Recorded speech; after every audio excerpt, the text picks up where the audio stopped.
Audio classes with SV Singh में आपका स्वागत है। आज का हमारा विषय है प्लासी का युद्ध भाग 2। पिछले अध्याय में बताया गया है कि सिराजुद्दौला का 3 प्रमुख मुद्दों पर अंग्रेजों से मतभेद बढ़ता जा रहा था, जो निम्नलिखित हैं। अंग्रेजों के द्वारा नवाब के खिलाफ षड्यंत्रकारियों को बढ़ावा देना, नवाब के अनुमति के बिना फोर्ट विलियम की किलेबंदी को और सशक्त करना, अंग्रेजों को मुगल शासक द्वारा सीमा शुल्क मुक्त व्यापार का अधिकार।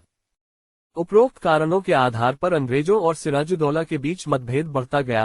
अंततः मजबूर होकर नवाब सिराजुद्दौला ने कासिम बाजार स्थित अंग्रेज फैक्ट्री पर हमला कर दिया और इस फैक्ट्री पर सफलतापूर्वक अधिकार कर लिया। इसके बाद नवाब सिराजुद्दौला ने कलकत्ता स्थित फोर्ट विलियम पर आक्रमण किया और 20 जून 1756 को नवाब ने फोर्ट विलियम पर भी अधिकार कर लिया।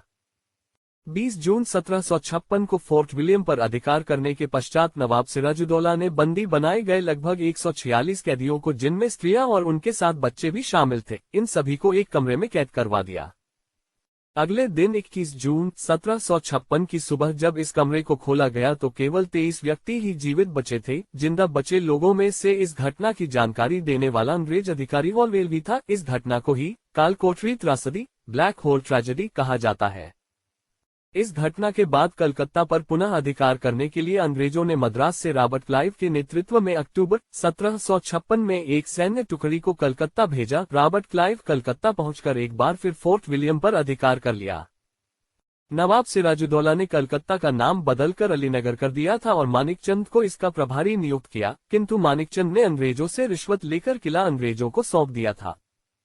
रॉबर्ट क्लाइव द्वारा फ्रांसीसी बस्ती चंद्रंगा पर विजय कर लेने के कारण बंगाल में अंग्रेजों की स्थिति और अधिक मजबूत हो गई थी। अंततः सिराजुद्दौला को अलीनगर की संधि करने के लिए मजबूर होना पड़ा। अलीनगर की संधि 9 फरवरी 1757 को संपन्न हुई थी। अलीनगर की संधि के फलस्वरूप नवाब को अंग्रेजों की निम्नलिखित शर्तें मानने के लिए बाध्य होना पड़ा। अंग्रेजों को कलकत्ता की किलेबंदी करने की छूट मिल गई। अंग्रेजों को सिक्के ढालने का अधिकार प्राप्त हो गया। नवाब द्वारा युद्ध में हुए क्षतिपूर्ति का वचन दिया गया। नवाब द्वारा भविष्य में शांति बनाए रखने का वादा किया गया। संधि के इन शर्तों के बावजूद कालांतर में नवाब के कमजोर सत्ता से प्रभावित होकर अंग्रेजों ने बंगाल की गद्दी पर एक ऐसे नवाब को बैठाने का विचार किया जिससे आसानी से अपनी स्वार्थ की पूर्ति की जा सके।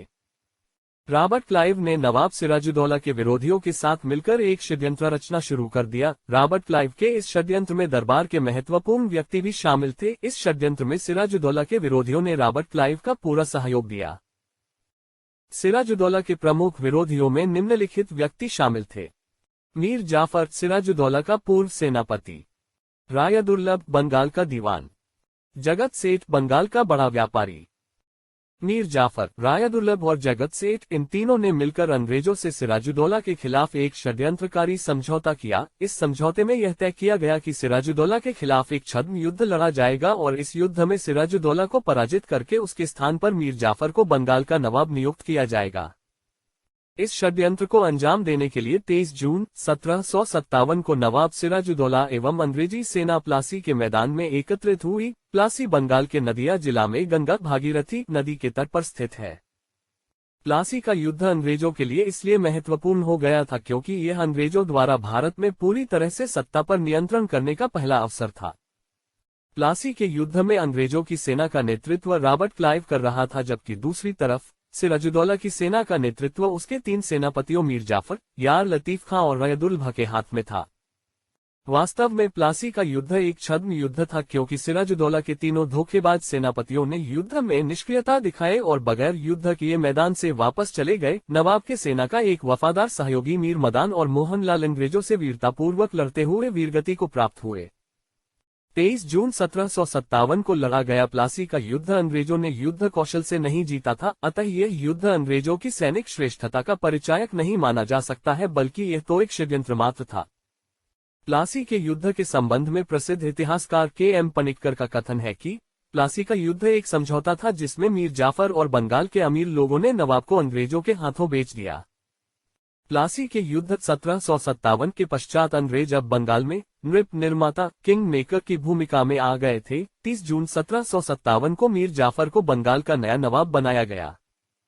प्लासी के युद्ध के पश्चात भारत के सबसे समृद्ध प्रांत बंगाल को अंग्रेजों के द्वारा खूब लूटा गया। चूंकि युद्ध के पश्चात बंगाल का नवाब अंग्रेजों के कृपापात्र मीर जाफर को बना दिया गया था, अतः मीर जाफर अंग्रेजों द्वारा किए गए किसी भी गतिविधियों में हस्तक्षेप नहीं करता था। मीर जाफर बंगाल पर मात्र एक कठपुतली शासक के रूप में कार्य कर रहा था।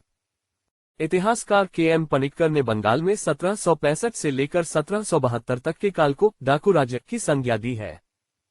बंगाल का नवाब बनने की खुशी में मीर जाफर ने अंग्रेजों को 24 परगना की जमींदारी भेंट के रूप में दिया। इसके अतिरिक्त मीर जाफर ने रॉबर्ट क्लाइव को युद्ध क्षतिपूर्ति के रूप में 37,70,833 पाउंड दिया तथा 20 लाख रुपये की व्यक्तिगत भेंट भी प्रदान किया।